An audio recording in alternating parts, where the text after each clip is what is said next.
আমার। Yes, sir. যদি আলহামদুলিল্লাহ এখন পর্যন্ত সবগুলোর রেকর্ডিং হয়ে গেছে। কেউ না কেউ দেখা যায় ছাত্ররা মনে করায় দেয়।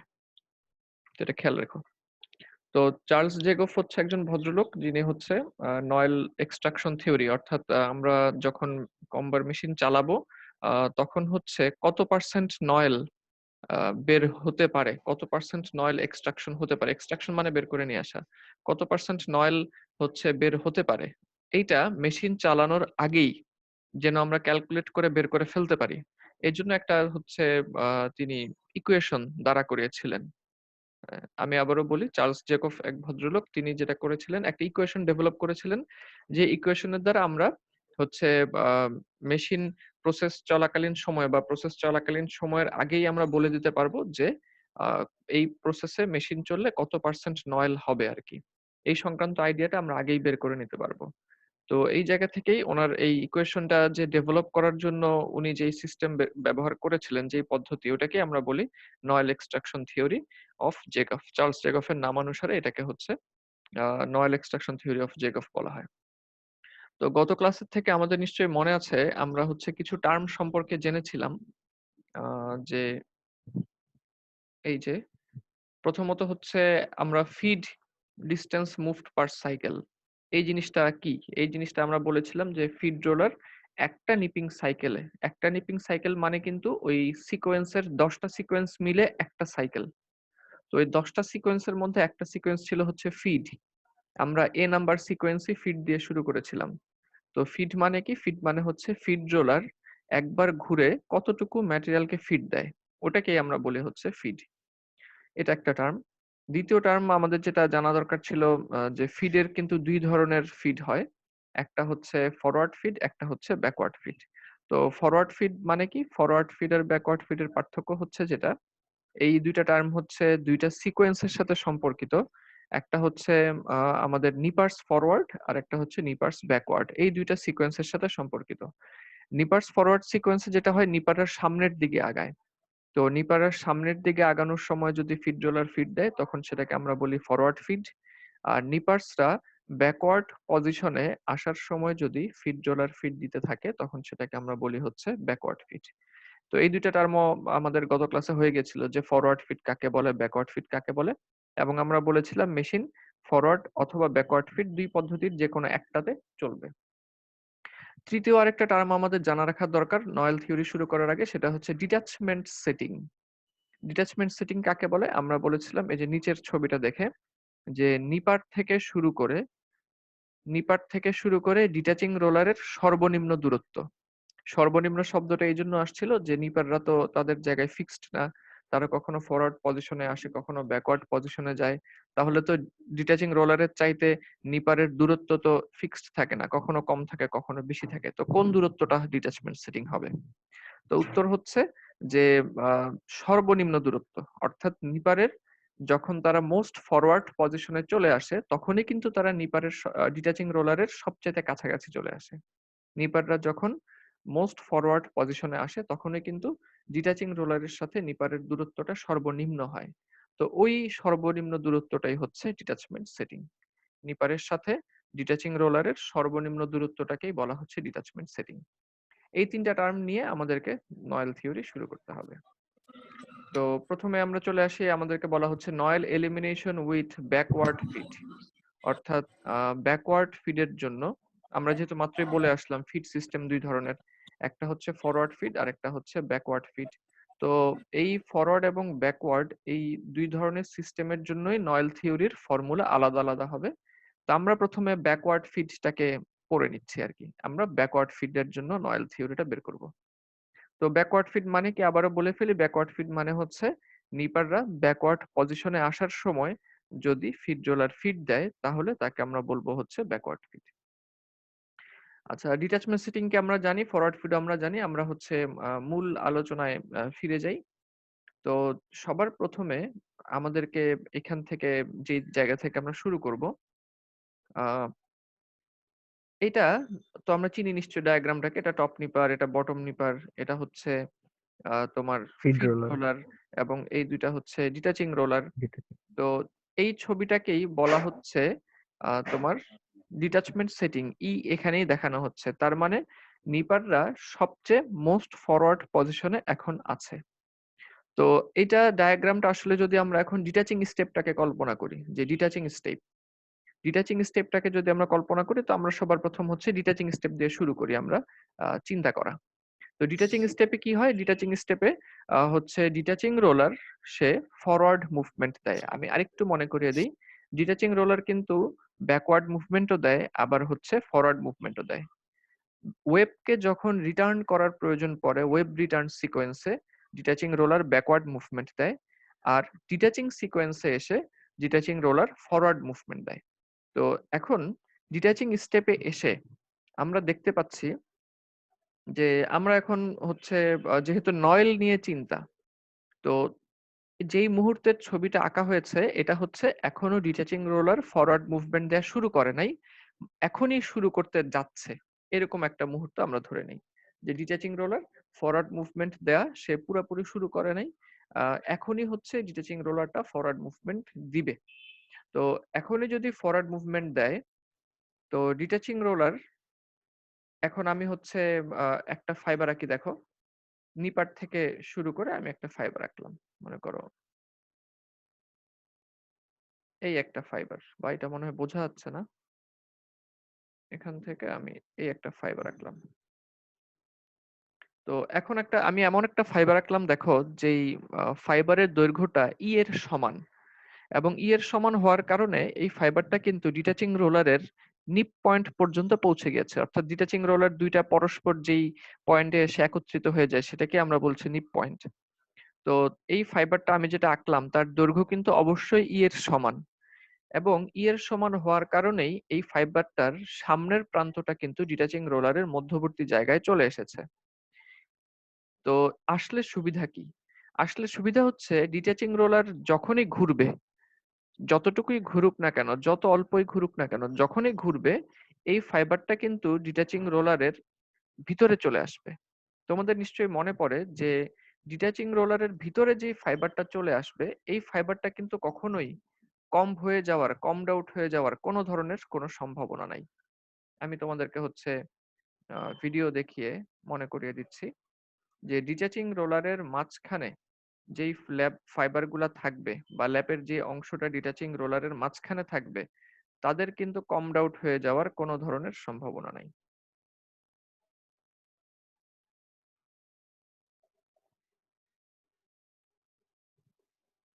এখানে মনে করো ডিটাচিং রোলার।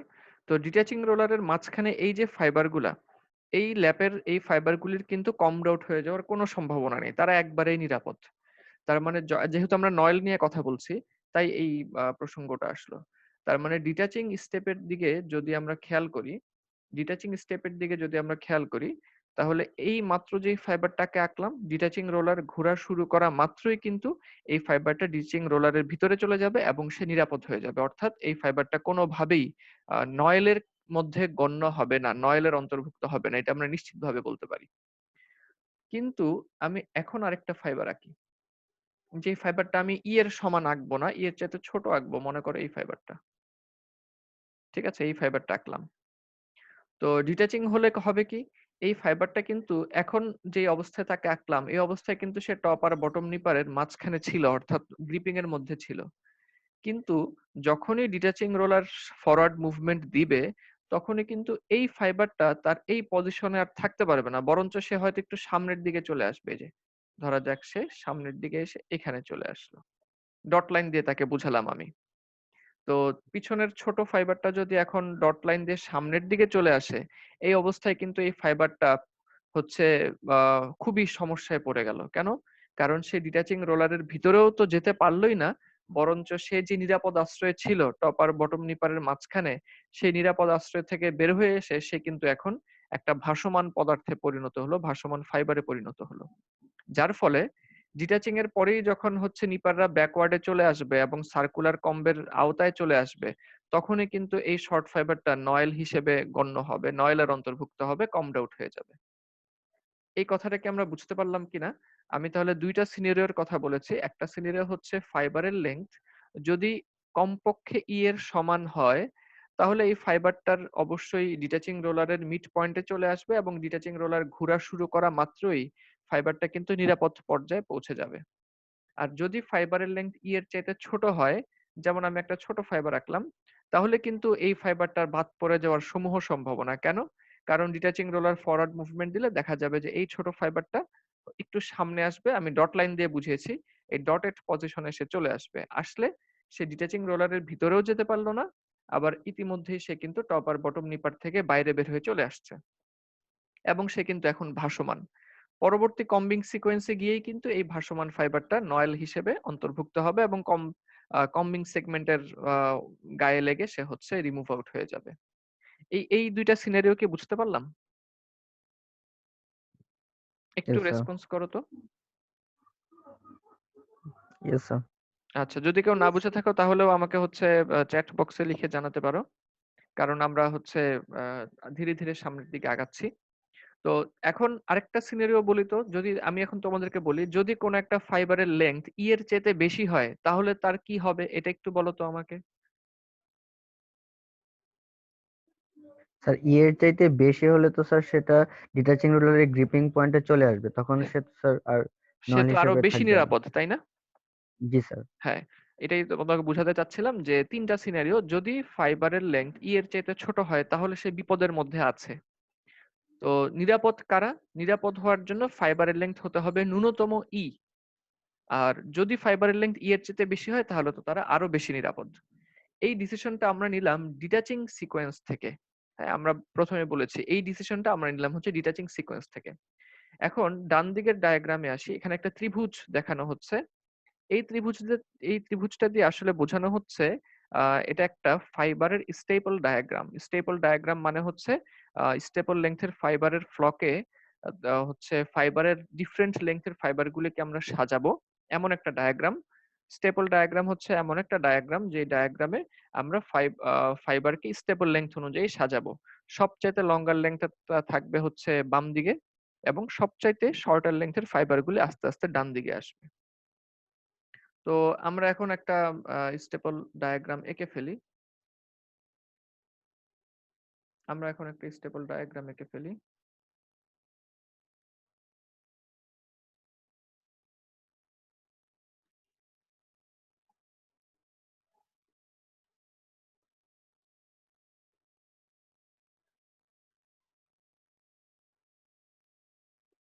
মনে করো এরকম। ঠিক আছে? এটা একটা আমরা স্টেপল ডায়াগ্রাম আঁকলাম। তো এই স্টেপল ডায়াগ্রামের মধ্যে আমরা বই অনুযায়ী এবিসি সাজায় দেই। এবিসি। এখানে আমরা লিখেছি হচ্ছে এ,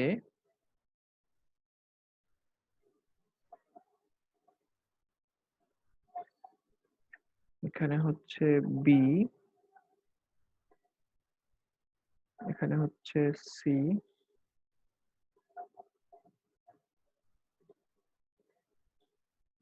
এখানে হচ্ছে এ।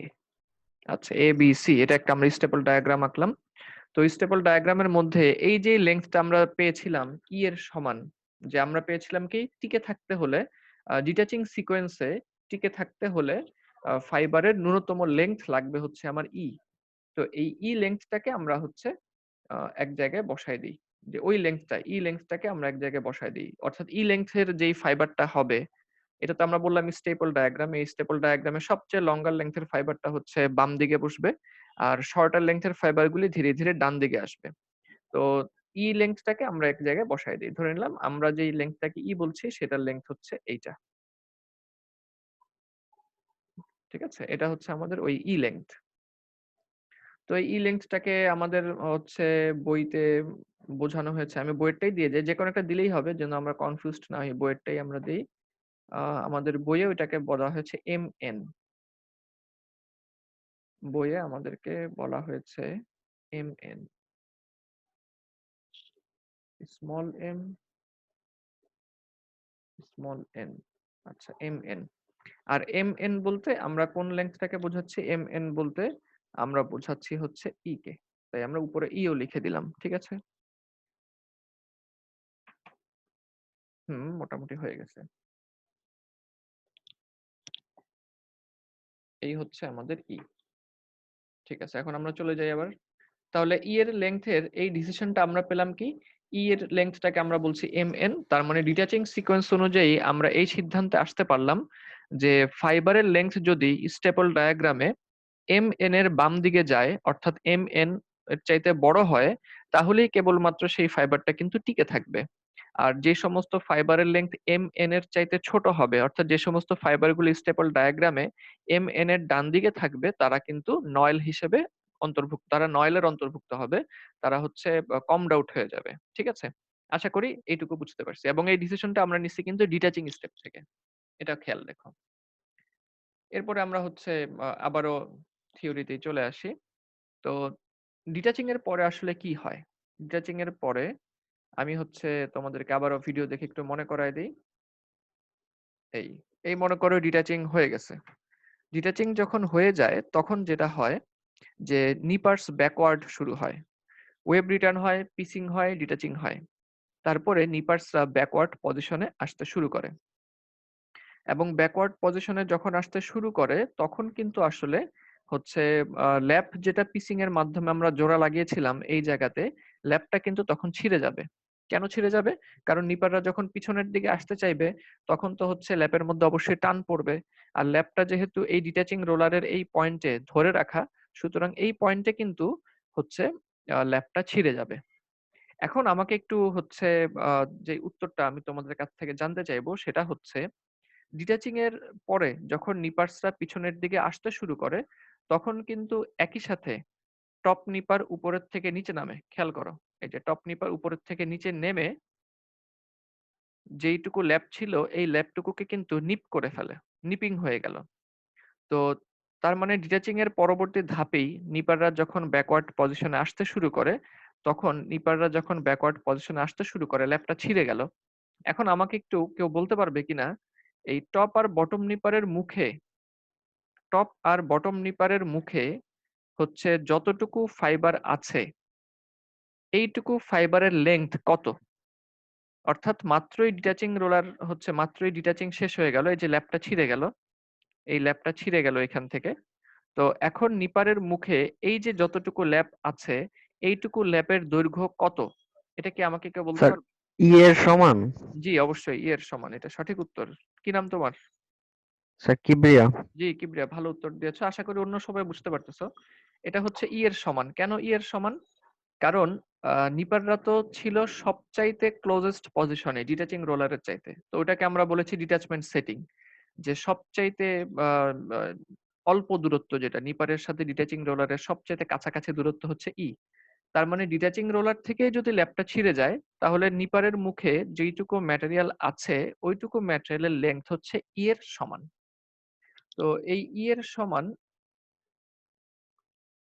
এই যে এখান থেকে, অর্থাৎ এই যে এই ছবিটা দেখো আমরা বুঝতে পারি, যদি নিপাররা এখন পিছনের দিকে ফেরত আসে তাহলে এই যে ল্যাপ ছিঁড়বে কোন জায়গা থেকে? অবশ্যই ডিটাচিং রোলার থেকে ছিঁড়ে যাবে। তাহলে নিপারের মুখে যতটুকু ম্যাটেরিয়াল থাকবে এইটুকুর লেংথ কিন্তু হচ্ছে ই। তো ডিটাচিং এর যখন শেষ হয়ে গেল তখন মুখে ই লেংথের ম্যাটেরিয়াল নিয়ে নিপাররা পিছনের দিকে আসতে শুরু করবে। এই যেমন ভিডিওতে আমরা দেখলাম নিপাররা পিছনের দিকে আসতে শুরু করলো। ঠিক আছে, নিপাররা যে পিছনের দিকে আসছে, এসে তারা কম্বিং এর দিকে যাবে। এখন আমি তোমাদের মাথায় একটা নতুন চিন্তা নিয়ে আসি। তার মানে ডিটাচিং হয়ে যাওয়ার পরপরই নিপার্স ব্যাকওয়ার্ড হবে, নিপাররা ব্যাকওয়ার্ড পজিশনে আসতে শুরু করবে। তো নিপাররা যখন ব্যাকওয়ার্ড পজিশনে হচ্ছে আসতে শুরু করবে, এখন দেখো আমরা কথা বলছিলাম হচ্ছে Noel elimination with backward feed, অর্থাৎ আমরা ব্যাকওয়ার্ড ফিড সিস্টেম নিয়ে কথা বলছি। তো ব্যাকওয়ার্ড ফিড সিস্টেম কাকে বলে?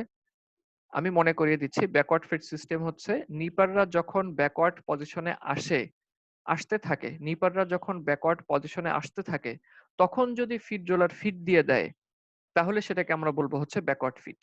নিপাররা যখন ব্যাকওয়ার্ড পজিশনে আসতে থাকে তখন যদি ফিড রোলার ফিড দিয়ে দেয় তখন সেটাকে আমরা বলবো হচ্ছে ব্যাকওয়ার্ড ফিড।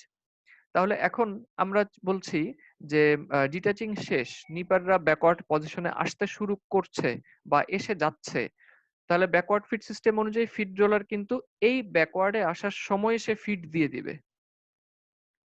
আমরা ধরে নিচ্ছি নিপাররা যখন ব্যাকওয়ার্ড পজিশনে আসছে এই সময়ে ফিড রোলার হচ্ছে এস পরিমাণ ফিড দিয়ে দিল, ফিড রোলার এস পরিমাণ ফিড দিয়ে দিল, তাহলে নিপারের মুখে যখন ডিটাচিং এর শেষে ম্যাটেরিয়ালটা ছিঁড়ে গেল, তখন নিপারের মুখে ছিল ই। নতুন করে ব্যাকওয়ার্ড পজিশনে আসা শুরু করলো, তখন যদি ফিড রোলার এস পরিমাণ ফিড দিয়ে দেয়, তাহলে নিপারের মুখে এখন কতটুকু ম্যাটেরিয়াল আছে? আগে ছিল ই, নতুন করে ফিড রোলার ফিড দিয়ে দিল, হয়ে গেল এস। তাহলে আগে ছিল ই, নতুন করে যোগ হলো এস, তাহলে কিন্তু নিপারের মুখে এখন ই প্লাস এস পরিমাণ ম্যাটেরিয়াল আছে। তো নিপাররা ব্যাকওয়ার্ডে এসে এসে এসে এসে কার কাছে যায়? সার্কুলার কম্বের কাছে যায় কম্ব করার জন্য। তাহলে এখন আমরা নিশ্চয়ই বলতে পারি যে সার্কুলার কম্বের কাছে, কম্বিং সেগমেন্টের কাছে যখন নিপাররা পৌঁছায়, তখন নিপারের মুখে কিন্তু এখন ম্যাটেরিয়াল আছে হচ্ছে ই প্লাস এস পরিমাণ। এই কথাটা কি বোঝা গেল কিনা? যে backward feed theory, backward feed system অনুযায়ী আমরা যদি ব্যাকওয়ার্ড ফিড হচ্ছে সিস্টেমে মেশিন চলে, তখন ডিটাচিং এর শুরুতে যখন নিপাররা আলাদা হয়ে যাওয়া শুরু করলো মাত্র, তখন তার মুখে ম্যাটেরিয়াল ছিল ই।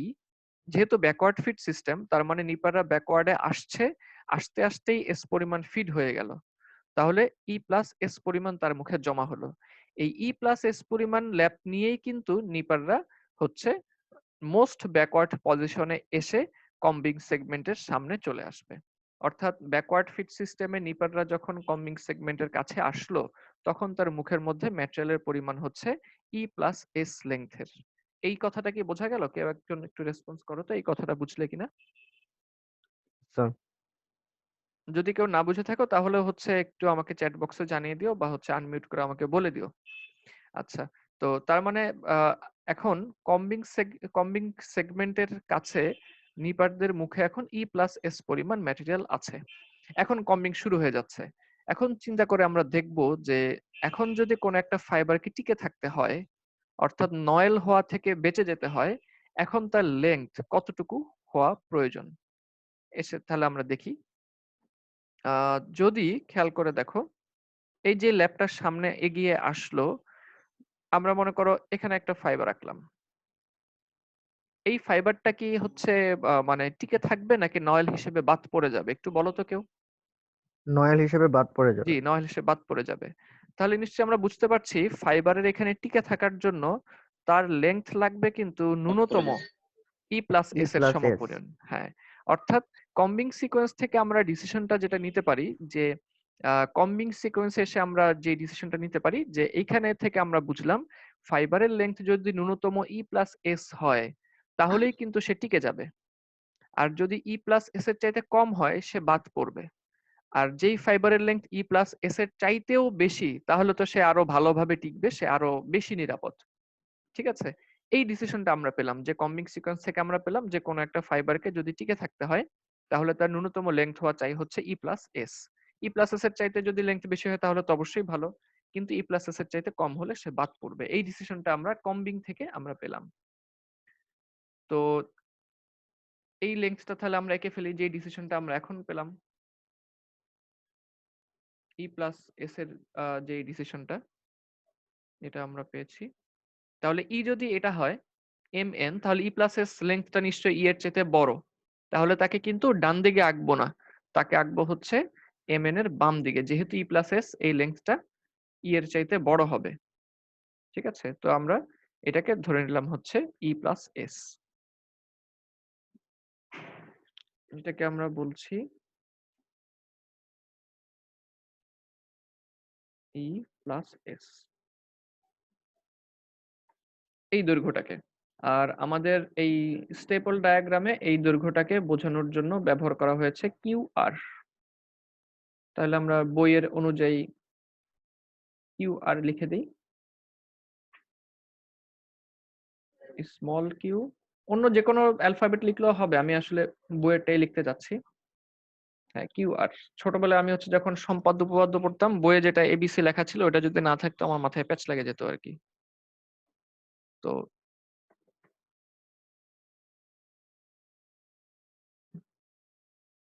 ঠিক আছে, তো এখন আমরা ডায়াগ্রামটা এঁকে ফেললাম। তো এটা হচ্ছে আমার স্টেপল ডায়াগ্রাম।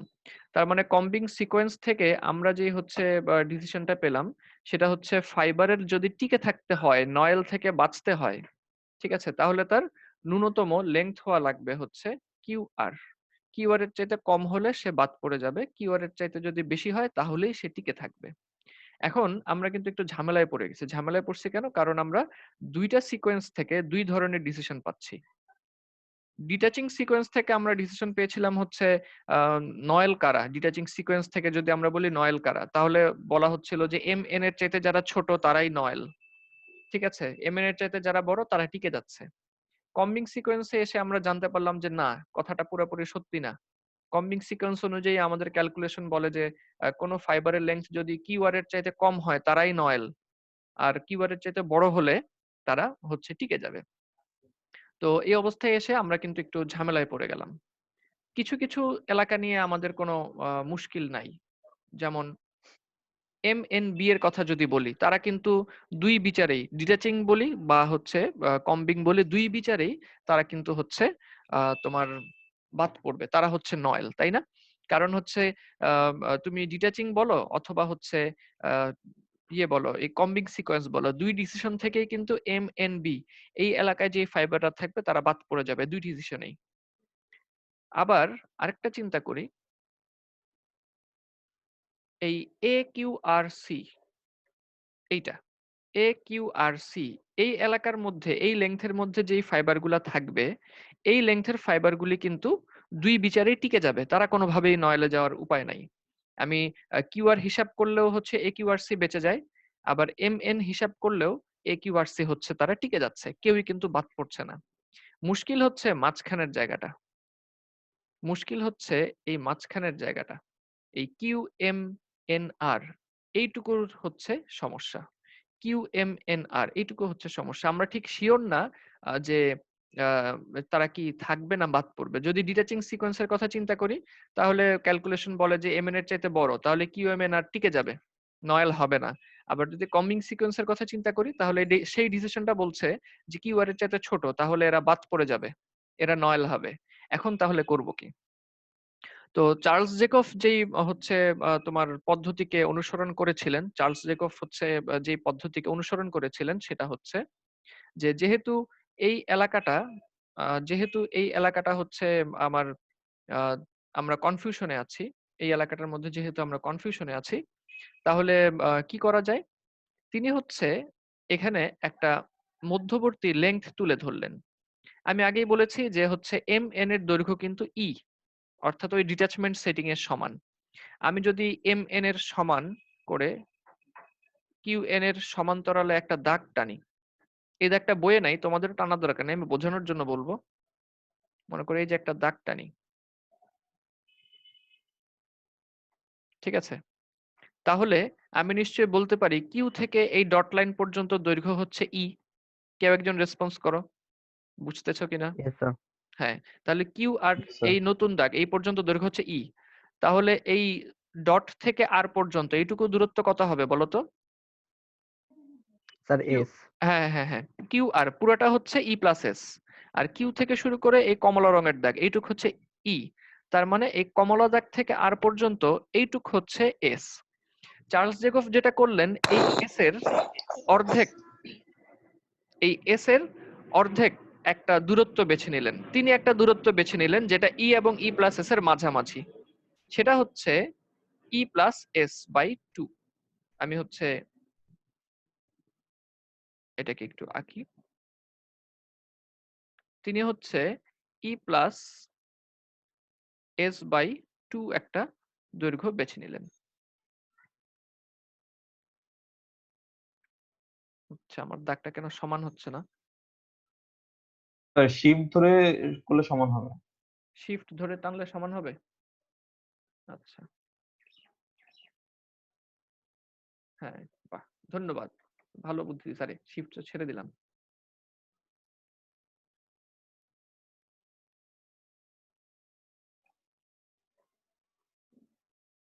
হুম, E+S/2। তো নতুন যে আমি দাগটা আঁকলাম এটা হচ্ছে E+S/2। আমি পুরান দাগটা আসলে আমার দরকার নাই। আমার একটা ইরেজার দরকার। এটা কি ইরেজার? আচ্ছা যাই হোক, ওটা না হলে আমার চলবে। তো নতুন যেটা আমরা পেলাম এটা হচ্ছে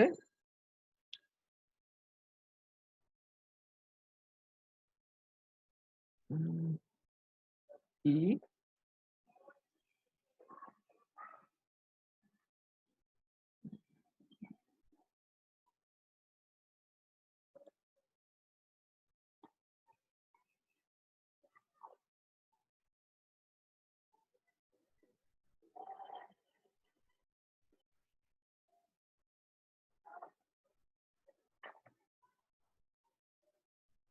আমি এই কাজে বেশি একটা দক্ষ না। আমি এখন ইটাকে সরাতে যাচ্ছি।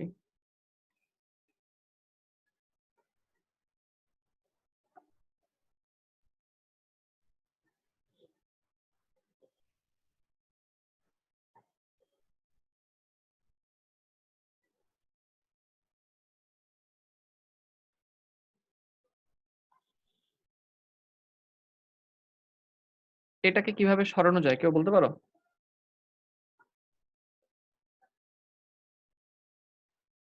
স্যার অপাক অপশন থেকে করা যাবে স্যার, এখন ট্রান্সপারেন্টে আছে স্যার, এখন লিখেন স্যার। না, অপেক মানে তো সব হচ্ছে সব ঢেকে দিবে। এটা সরানোর কোনো অপশন নেই স্যার, এর উপরে ওভারল্যাপ করতে হবে। ওভারল্যাপ করতে হবে, আচ্ছা। হ্যাঁ, এই তো আন্ডু করে করা গেছে। আচ্ছা তাহলে আমি এখানে, তার মানে এই যে নতুনটা আমরা আঁকলাম, এটা হচ্ছে এই দৈর্ঘ্যটা হচ্ছে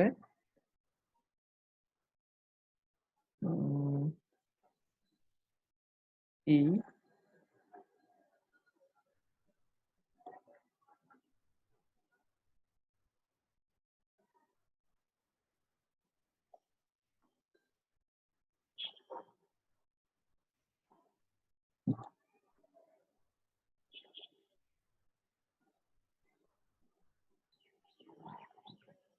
কি মুশকিল, আমার কালো রং গেল কই?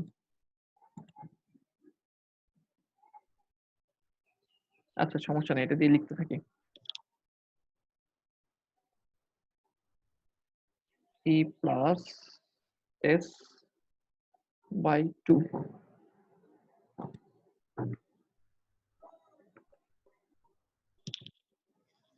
বেশ একটা ভালো হইলো না, কিন্তু তোমরা কি দেখতে পাচ্ছ ই প্লাস এস বাই 2টা? জি স্যার। আচ্ছা, তাহলে এই দৈর্ঘ্যটাকে আমি কেন হচ্ছে মানে ই প্লাস এস বাই 2 বললাম? ই প্লাস এস বাই 2 বললাম এই কারণে যে এস বাই 2, ই তো ছিল এইটুকু, নিচ থেকে শুরু করে এটুকু ই, আর উপরে যেটুকু এস ছিল ওইটাকে আমরা হাফ করলাম, হাফ করে ই প্লাস এস বাই 2 আমরা একটা হচ্ছে লেংথ নিয়ে নিলাম।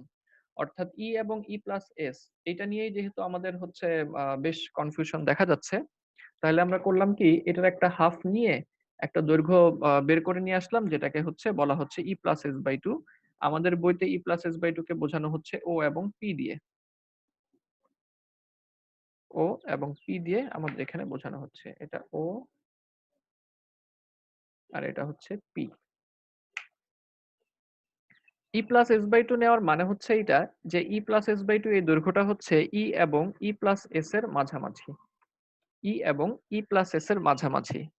তার মানে হচ্ছে ওপি, আমরা যেই লেংথটা বেছে নিলাম, ওপি এর বাম দিকের ফাইবার গুলা হচ্ছে লঙ্গার, আর ওপি এর ডান দিকের ফাইবার গুলা হচ্ছে shorter.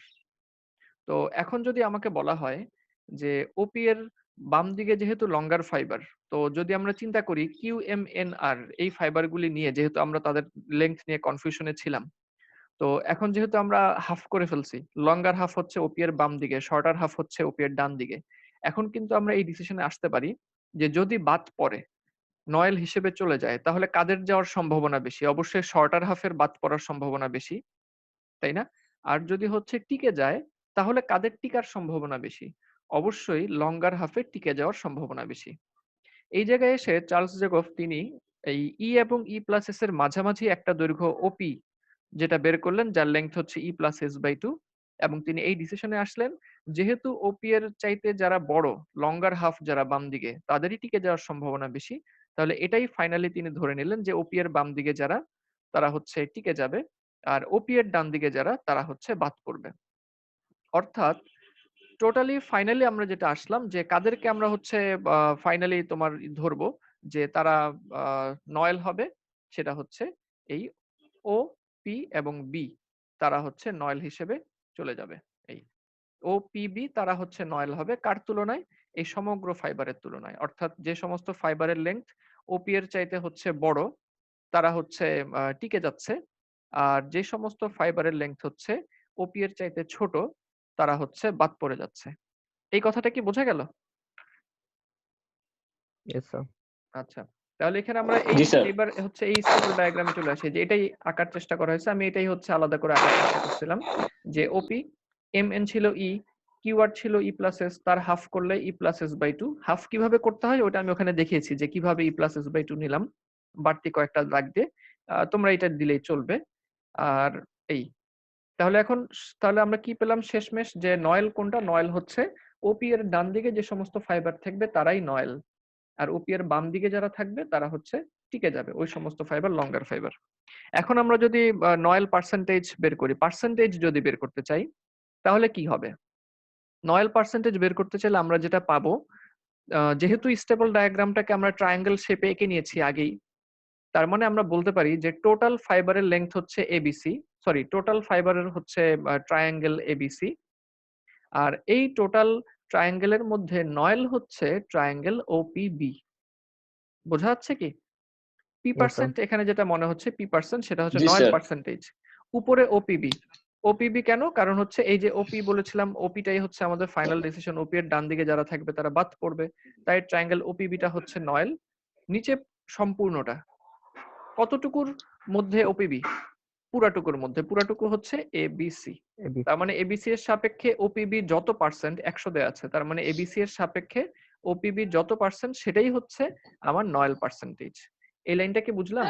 ওপিবি by ABC into 100। Percentage. আচ্ছা, যদি এটা বুঝে থাকি তাহলে আমি এখন জি স্যার। এটা ত্রিভুজ আরেকবার স্যার একটু বলুন। হ্যাঁ আবার বলো, বুঝো নাই? না স্যার নয়েল পার্সেন্টেজ। হ্যাঁ, নয়েল পার্সেন্টেজ। পার্সেন্টেজ মানে কি? শতকরা কত, তাই তো? জি স্যার। হ্যাঁ, তাহলে এবিসি এর মধ্যে নয়েল হচ্ছে ওপিবি। চিন্তা করো, এবিসি এর মধ্যে নয়েল হচ্ছে এপিবি। একের মধ্যে কত, 100-তে কত? এটাকে আমি লিখে দেখাবো। স্যার বুঝতে পারছি স্যার। বুঝছি, স্যার। এই যে মনে করো এই যেরকম এবিসি এর মধ্যে নয়েল হচ্ছে ওপিবি, ঠিক আছে? ওপিবি। তাহলে একের মধ্যে নয়েল কত বলো তো? এই ঐকিক নিয়ম তো এটা, একের মধ্যে নয়েল কত? OPB by ওপিবি হ্যাঁ, বাই ওপিবি বাই এবিসি, ABC ঠিক আছে? আর যদি বলি একের মধ্যে এত, তার 100-র P by মধ্যে ABC নয়েল কত হবে? তাহলে অবশ্যই 100 গুণ OPB, হয়ে যাবে। হ্যাঁ ওপিবি বাই এবিসি, যে গুণ হয়ে যাবে 100। জি জি, ওপিবি বাই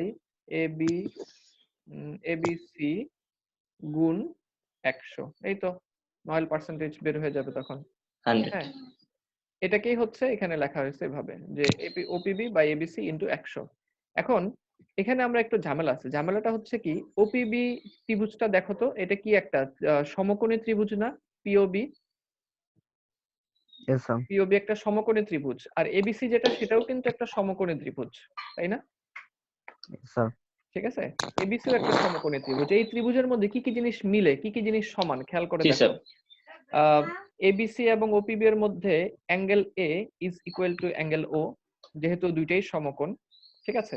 তারপরে হচ্ছে অ্যাঙ্গেল সি এবং অ্যাঙ্গেল পি, এই দুটোও কিন্তু সমান। কেন? কারণ তারা হচ্ছে অনুরূপ কোণ। মনে আছে এগুলা? এই যে আমি দেখাই, এই যে এইটা অ্যাঙ্গেল এ এবং অ্যাঙ্গেল ও হচ্ছে জি স্যার। 90 ডিগ্রি, আবার অ্যাঙ্গেল সি এবং অ্যাঙ্গেল পি এরা হচ্ছে অনুরূপ কোণ। সেহেতু অ্যাঙ্গেল অ্যাঙ্গেল সি পি এবং জি, অ্যাঙ্গেল সি অনুরূপ এবং কোণ। অ্যাঙ্গেল পিও কিন্তু পরস্পর অনুরূপ কোণ। অনুরূপ কোণ কাকে বলে? ওই যে দুইটা সমান্তরাল হচ্ছে রেখা, তাদেরকে যদি কোনো একটা রেখা ছেদ করে চলে যায়, তখন যেই দুইটা কোণ হবে একে অপরের অনুরূপ কোণ এবং এটার মান সমান, দুইটা কোণ সমান। ওপি আর এসি সমান্তরাল, পরস্পর সমান্তরাল। একটা রেখা এসে তাদেরকে ছেদ করে, একটা রশ্মি এসে ছেদ করে গেল, তাহলে যে কোণ দুইটা হলো সি এবং পি, তারা অনুরূপ কোণ এবং পরস্পরের সমান। তাহলে দুইটা কোণ আমরা সমান পেলাম, আরেকটা কোণ বাকি, সেটা হচ্ছে অ্যাঙ্গেল বি। অ্যাঙ্গেল বিটা কিন্তু কি কোণ বলো তো এটা? সাধারণ কোণ। কারণ হচ্ছে অ্যাঙ্গেল বিটা ওপিবি এর মধ্যেও আছে, আবার এবিসি এর মধ্যেও আছে। তো যখন এরকম 3টা কোণ পরস্পর সমান হয়ে যায় একটা ত্রিভুজের, 2টা কোণ সমান এবং আরেকটা সাধারণ কোণ, তখন তাদেরকে বলে হচ্ছে সদৃশ ত্রিভুজ। ঠিক আছে? আর একই সাথে যেহেতু এই ত্রিভুজটার মধ্যে একটা সমকোণ আছে, কাজেই এটাকে আমরা বলবো সদৃশ সমকোণী ত্রিভুজ। বুঝা গেছে? তাহলে ওপিবি এবং এবিসি এই দুটা ত্রিভুজ হচ্ছে সদৃশ সমকোণী ত্রিভুজ। কথা কি বোঝা গেল? Yes sir. নাকি মাথায় আউলে গেছে এখন? এটা আমাদের ছোটবেলার পড়া ছিল। সমকোণী ত্রিভুজ। হ্যাঁ, শুধু সমকোণী না, সদৃশ সমকোণী ত্রিভুজ। তো সদৃশ ত্রিভুজের ক্ষেত্রে হচ্ছে একটা অনুসিদ্ধান্ত আমরা পড়েছিলাম আগে, সেটা আমি একটু লিখি। তোমরাও হচ্ছে মনে করার চেষ্টা করো এটা কোনো কালে পড়েছো কিনা। অবশ্যই পড়েছো, না পড়ার তো কারণ নাই। হ্যাঁ, এরকম জি স্যার। আমি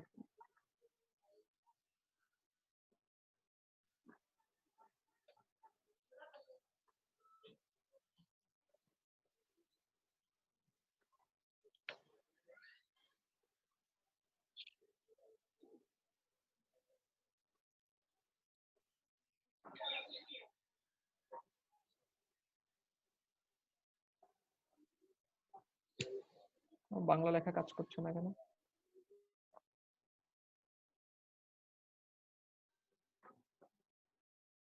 দুটি পরস্পর সদৃশ সমকোণী ত্রিভুজের অনুপাত, ঠিক আছে? দুটি পরস্পর সদৃশ সমকোণী ত্রিভুজের অনুপাত তাদের, দেখো মনে পড়ে কিনা, অনুরূপ বাহুগুলির বর্গের অনুপাতের সমান। দেখো তো এটা বুঝো কিনা। দুটি পরস্পর সদৃশ সমকোণী ত্রিভুজের অনুপাত। অনুপাত মানে কি? একটা হচ্ছে উপরে থাকবে, একটা হচ্ছে নিচে থাকবে। এই যে দেখো অনুপাত লেখা হয়েছে এখানে। এই যে অ্যাঙ্গেল ওপিবি বাই এবিসি, তার মানে দুইটা পরস্পর সদৃশ সমকোণী ত্রিভুজের অনুপাত। অনুপাতটা হলো, অনুপাত কার সমান হয়? তাদের অনুরূপ বাহুগুলির বর্গের অনুপাতের সমান। অনুরূপ বাহুগুলির বর্গের অনুপাতের সমান। তাহলে এখন অনুরূপ বাহু কি কি আছে এখানে আমরা বেছে দেখি তো। অনুরূপ বাহু এই ডায়াগ্রামে, তার মানে এই যে ওপিবি এবং এবিসি এই দুইটা যে হচ্ছে পরস্পর সমকোণী সদৃশ ত্রিভুজ, এদের অনুরূপ বাহু, অনুরূপ বাহু কারা কারা? যেমন ওপির অনুরূপ বাহু কে বলতো?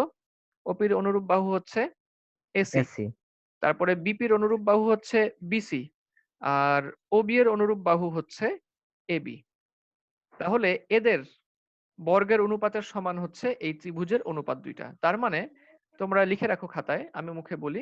ওপিবি by ABC is equal to অনুরূপ বাহুর বর্গের অনুপাতের সমান হবে, অর্থাৎ ওপি স্কয়ার বাই, শেষ করো, ওপি স্কয়ার বাই নিচে কি হবে?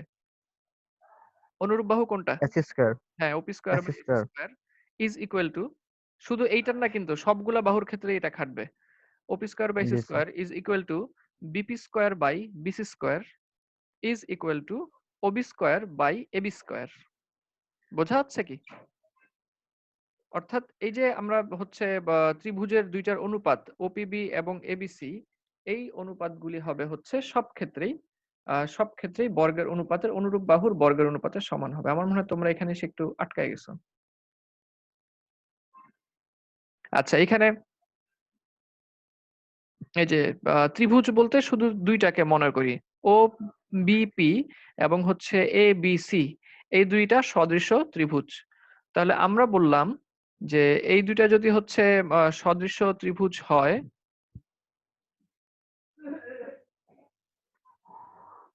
তাহলে দুইটা সদৃশ সমকোণী ত্রিভুজের বর্গের অনুপাত তাদের অনুরূপ বাহুগুলির বর্গের অনুপাতের সমান হবে। যে আমি একটু পাশাপাশি বসায় নেওয়ার চেষ্টা করি। এখন পাশাপাশি যদি বসায় নেই, আচ্ছা তাহলে এখন বলো তো কি কি হবে এখানে। অনুরূপ বাহু কোনটা কোনটা ধরলাম, ত্রিভুজ কোনটা কোনটা বলো তো, কাকে কাকে ত্রিভুজ ধরলাম, ওপিবি আর হচ্ছে এবিসি। হ্যাঁ এবিসি। এবিসি। ঠিক আছে, তাহলে আমি ধরলাম যেহেতু ওপিবি কেন উপরে আসলো এটা নিয়ে নিশ্চয়ই এখন আর প্রশ্ন করবে না, কারণ হচ্ছে আমরা দেখছি যে কেন উপরে আসলো। OPB by ABC is equal to ত্রিভুজের অনুপাত। অনুপাত কি হবে, বিপরীত অনুরূপ বাহুগুলির বর্গের অনুপাতের সমান। অনুরূপ বাহু তো ওপিবি হচ্ছে উপরে, তাহলে ওপিবি এর ক্ষেত্রে হচ্ছে বা অনুরূপ বাহু কোনটা, যে কোনো একটা বেছে নিলাম, ওপি বেছে নেই। ওপি স্কয়ার। হ্যাঁ ওপি স্কয়ার হচ্ছে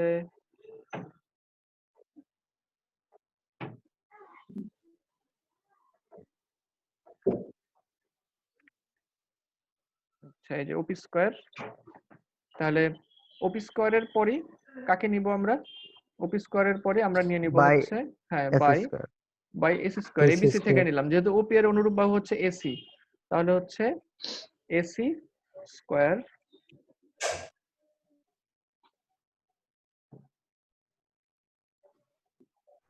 এই হচ্ছে AC square is equal two, শুধুমাত্র এই ঘটনাটা কি কেবলমাত্র ওপি আর এসির জন্য প্রযোজ্য? মোটেও না, আমাকে বলেছে অনুরূপ বাহুগুলির। ঠিক আছে, আমাকে বলেছে অনুরূপ বাহুগুলির, যে অনুরূপ বাহুগুলির শুধুমাত্র একটা না, তার মানে তিনটার ক্ষেত্রেই কিন্তু এই ফর্মুলা খাটবে। তো আমরা প্রথমে নিয়েছি ওপি, এইবার ধরো নিয়ে নিলাম হচ্ছে ওবিটাও নেই, তাহলে কি হবে বলো, OB square by AB square. OB square by AB square. হ্যাঁ OB square by AB square. এইটা কিন্তু শুধুমাত্র আবার ওবির জন্যই না, আরেকটা বাহু বাকি রয়ে গেল, সেটা কি, সেটা হচ্ছে বিপি এই যেটা স্কয়ার। হ্যাঁ বিপি স্কয়ার বাই কি হবে বলো, বিসি স্কয়ার। জি বিসি স্কয়ার। বেশি। হ্যাঁ। এবার আমি এই টু গুলিকে স্কয়ার বানিয়ে দিই।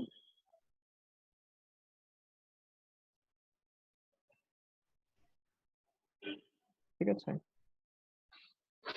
দেখো এটা কি বোঝা গেল, এই লাইনটা কি বোঝা গেল? এই জি যে স্যার। আমরা এটাকে এই অনুসিদ্ধান্তকে কাজে লাগে আমরা হচ্ছে এটা বের করলাম। এখন আমরা OB square by AB square এবং BP square by BC square এগুলো আসলে আমাদের দরকার নাই, আমাদের দরকার হচ্ছে ওপি এবং এসি। এই জন্যই কেবলমাত্র হচ্ছে এই ওপিবি বাই এবিসির পরিবর্তে কি বসাইছে বলতো, ওপি স্কয়ার বাই এসি স্কয়ার। যেহেতু তারা সমান, আমরা মাত্রই বলে আসছি ত্রিভুজের অনুপাত তার অনুরূপ বাহুগুলির বর্গের অনুপাতের সমান, সেই কারণেই ওপি স্কয়ার বাই এসি স্কয়ার আসছে। আমরা বাকি যে কোনো বাহুগুলিকেই বসাইতে পারতাম, ঠিক আছে, কিন্তু আমরা ওপি স্কয়ার বাই এসি স্কয়ার বেছে নিলাম কারণ আমাদের প্রমাণের জন্য এটাই জরুরি। এই কথাটা কি বুঝতে পারছো? জি স্যার। আচ্ছা, তো ইনটু 100 যেহেতু, এখন হচ্ছে ওপি আর এস এর মান বসায় দাও তাহলেই হবে। ওপি মানে কি ছিল, ওপি মানে হচ্ছে e plus S by two, OP length মানে হচ্ছে e plus S by two square, আর এসিটা হচ্ছে লংগেস্ট লেংথ। S by 2। হ্যাঁ e plus S by two square হচ্ছে ওপি, আর এসি কে এসি কিন্তু হচ্ছে লংগেস্ট ফাইবার। হ্যাঁ লংগেস্ট ফাইবার। তো লংগেস্ট ফাইবারের লেংথকে আমরা ধরে নিছি হচ্ছে এম, এই জন্য এসির পরিবর্তে আমরা এম বসাই দিছি। ব্যাস, এটাই হচ্ছে আমাদের ইকুয়েশন ডেভেলপ হয়ে গেল, যে নয়েল পার্সেন্টেজ হচ্ছে e plus S by two square by m square. E মানে কি, ই ছিল হচ্ছে ডিটাচমেন্ট সেটিং, মনে পড়ে? জি স্যার। ই মানে হচ্ছে ডিটাচমেন্ট সেটিং, আর এস মানে কি, এস মানে এস হচ্ছে মানে স্যার Longest হচ্ছে স্যার fiber। ফিড, না না হ্যাঁ যতটুকু এস ফিড মানে দেওয়া হচ্ছে হয়েছিল। ফিট কতটুকু দেয়া হলো, square G by sir, M feet square. দেওয়া এম ছিল। হচ্ছে লেংথ অফ লংগেস্ট ফাইবার। তাহলে এই যে এই ইকুয়েশনটা আমরা পেলাম, এই ইকুয়েশন থেকে কি ডিসিশনে আসা যেতে পারে? ডিসিশনে আসা যেতে পারে হচ্ছে যে দেখো এটা কিন্তু একটা ভগ্নাংশ তৈরি হয়ে গেল, তাই না? E plus S by two square by m square, এটা একটা ভগ্নাংশ না? তো এই ভগ্নাংশের উপরে যে থাকে তাকে বলা হয় লব, আর নিচে যে থাকে তাকে বলা হয় হচ্ছে হর। আর ভগ্নাংশের সাধারণ নিয়ম কি, লবের মান হরের মানকে স্থির রেখে আমরা লবের মান যত বেশি বাড়ায় দেই ততই কিন্তু ভগ্নাংশের মান বাড়ে। যেরকম 10/2 রেজাল্ট হচ্ছে 5, আমি যদি 2 কে ফিক্স রেখে 10 কে 20 বানায় দিই, 20/2 তাহলে কি হচ্ছে রেজাল্ট 10 হবে, অর্থাৎ রেজাল্ট বেড়ে যাচ্ছে। তার মানে ই ডিটাচমেন্ট সেটিং এবং এস ফিড ডিসটেন্স এরা কিন্তু ভগ্নাংশের লবে আছে, অর্থাৎ উপরে আছে। তাহলে আমি ডিটাচমেন্ট সেটিং এর মান যত বেশি বাড়ায় দিব, নয়েল কি হবে বলতো, পি এর মান কি হবে? 10। না না, ওরে তত বাবারে, বেশি বেড়ে যাবে স্যার। হ্যাঁ তত বেশি বেড়ে যাবে। ই এর মান যত বাড়াবো, ডিটাচমেন্ট সেটিং এর মান যত বাড়াবো, আমার নয়েলের মান তত বেড়ে যাবে। আচ্ছা, ফিড ডিস্টেন্স যত বাড়াবো, নয়েলের মান কি হবে বলো তো? স্যার বাড়বে স্যার। অবশ্যই বাড়বে। না না, অবশ্যই বাড়বে, কারণ এস তো উপরে আছে, লবে আছে।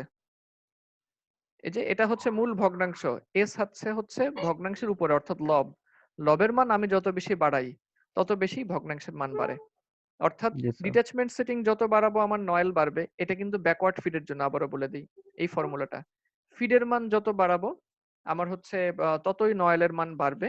ফিডের মান যত বাড়াবো ততই নয়েলের মান বাড়বে। আর লংগেস্ট লেংথের যত বাড়াবো, অর্থাৎ ফাইবারের লেংথ যত বেশি হবে, নয়েলের মান কি হবে বলতো?